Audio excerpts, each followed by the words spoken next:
Keşke gana Жетісу облысына Қасым-Жомарт Кемелұлы келіп кетті. Ол көп проблемаларды біледі. Менің негізден көтеріп жүргенім сол Қасым-Жомарт Кемелұлының өз аузынан шыққан сөз. Назарбаев екі сиыр алыңдар да кредитке күндеріңді көндіріңдер деген. Бірақ қалай күн көруді айтқан жоқ. Жолын көрсеткен жоқ. Ол екі сиыр ауыз күн көрмейді ғой. Süt беру үшін, ет беру үшін, бұзауту үшін, басқалай дегендей. Сондықтан ол Қасым-Жомарт түзетті Кемелұлы. Әр ауылдың жайылым мен шабындығы сол ауылдыке болу керек. Ал енді Назарбаев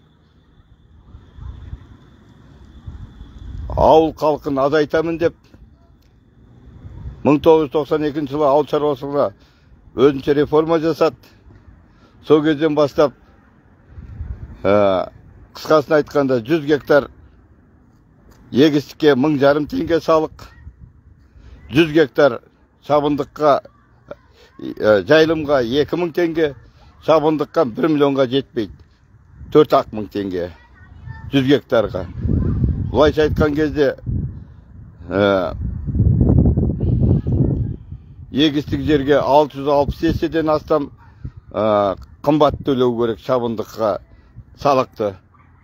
Егістікке 480 сондай 500 еседей көбірек төлейсің жайылымға қарағанда. Ал енді міне бүгін бір 15 гектар жерді алаяқтар Шәкизат Чуақов және Дуанбеков Жомарт деген соның 15 гектарының өзін дәлдеп жатыр едік. Дәлдегенбіз. 2004 жылы егістікте рәсімдеп алған шабындықты. Соны аяғына шейін жеткізетін кезде мына билік деген бейшара сорлы болып тұр. Бұл шіріген құмалақтардан қашан құтыламыз? Ал енді ана жерді жыртып жатыр. Енді ертең күні бұл міне өз мағынасында, өз мақсатында пайдаланып жатыр деп. Ертең күні ол жерден комбайн аударылса, трактор аударылса, ондай жағдай бір рет болған біз жақта. Міне тағы да сондай адам өмірмен келіп, соны кейін ғана мойындалу керек екен. Қасым-Жомарт Кемелұлы шын жиһаз емес, президент болсаңыз, шара қолданыңыз. Талап етемін. Қашанғы ауыл халқы шырылдай береді. Қашанғы алаяқтар құтыра береді. Қашанғы шіріген құмалақтар ойына келген істей береді. Бізге айтарым, шіріген құмалақтар жойылсын. Есектер жойылсын. Мәңгүрттер жойылсын. Сөз жүзіндегі емес, үстіндегі жаңа Қазақстан жасасын. Алға қазақ. Әзірге.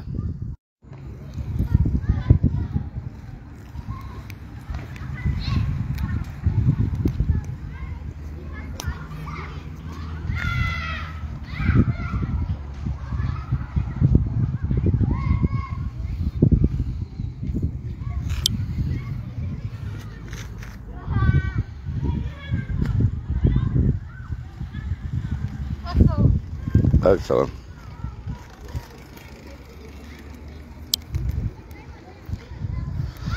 Қасым-Жомарт Кемелұлы, егерде бізде заң жұмыс істемейтін болса, заңның жұмыс істегенін қаламайтын болсаңыз, онда анархия деп жарияламайсыз ба? Біріміз қырайық, біріміз жояйық. Сонда сіз құда да тыныш, құдағи да тыныш болады. Өйткені заң жоқ, анархия.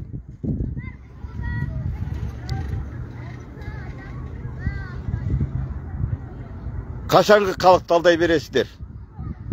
Қашанғы шіріген құмалақтар құтыра береді? Қашанғы есектер менен мәңгүрттердің айтқаны бола береді? Onda aşık oynamazsın be. Bizde anarxiya.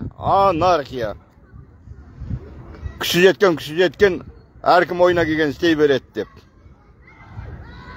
Жаңа Қазақстан дейсіз. Бұл жаңа Қазақстанға емес, құрдымға кетіп ой. Міне мен тұрмын әкімшіліктің алдында, Жетісу облысы Кербұлақ ауданының әкімшілігінің алдында.